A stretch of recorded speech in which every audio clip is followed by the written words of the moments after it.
ప్రేమతత్వం ఛానల్కి స్వాగతం. మనిషి ఎలాంటి పరిస్థితులలోనైనా మంచి ఆలోచనలతో ముందుకు సాగాలి. పాజిటివ్ మైండ్ సెట్ మనిషిని అంతర్ముఖంగా బాహ్యంగా బలపరుస్తుంది. ఎన్ని సవాళ్లు ఎదురైనా జీవితంలో ఉన్నత స్థానానికి ఎదిగేలా చేస్తుంది. అటువంటి మైండ్ సెట్ని ఎలా డెవలప్ చేసుకోవాలో తెలుసుకుందాం. మొదటిది, మన బలాలపైన దృష్టి పెట్టడం. మనకు ఏదైతే వస్తుందో దానిపైనే దృష్టి పెట్టకుండా మనకు రాని అనవసరమైన పనులపై దృష్టి పెడతాము. అలా కాకుండా మనం ఎందులో బెటరో అనేది తెలుసుకుని దానిపైనే దృష్టి పెడితే మనకు అనుకూలంగా ఫలితం ఖచ్చితంగా వస్తుంది. రెండవది, స్నేహం. మనము ఎవరితో స్నేహం చేస్తున్నామనేది ముఖ్యం.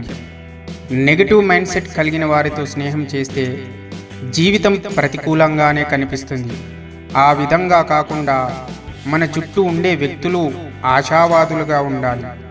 మనకు సపోర్ట్ చేసి మనల్ని మోటివేట్ చేసే వ్యక్తుల స్నేహం చేయాలి. అప్పుడే మన విజయానికి బాటలు వేసుకున్న వాళ్ళం అవుతాము. మూడవది, నిన్ను నువ్వు ప్రేమించుకో. జీవితంలో మనల్ని మనం ఎంత బాగా చూసుకుంటే మనం మరింత ప్రశాంతంగా ముందుకు ఎదగగలుగుతాం. మనకు అనుకూల పరిస్థితి ఏర్పడుతుంది. నాలుగవది, మన జీవితంలో జరుగుతున్న మంచి విషయాలను గుర్తు చేసుకుంటూ ఉండాలి. తద్వారా మనలో ఆశావాద భావం పెరుగుతుంది.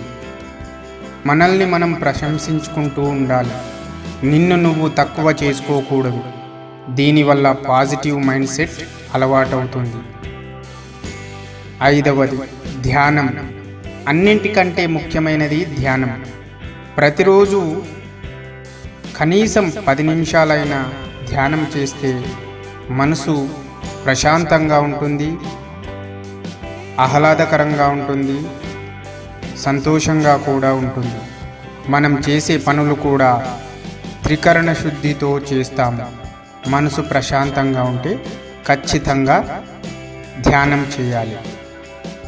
ఈ యొక్క స్టోరీ నచ్చినట్టయితే లైక్ చేయండి, కామెంట్ చేయండి, షేర్ చేయండి, తప్పకుండా సబ్స్క్రైబ్ చేసుకోండి.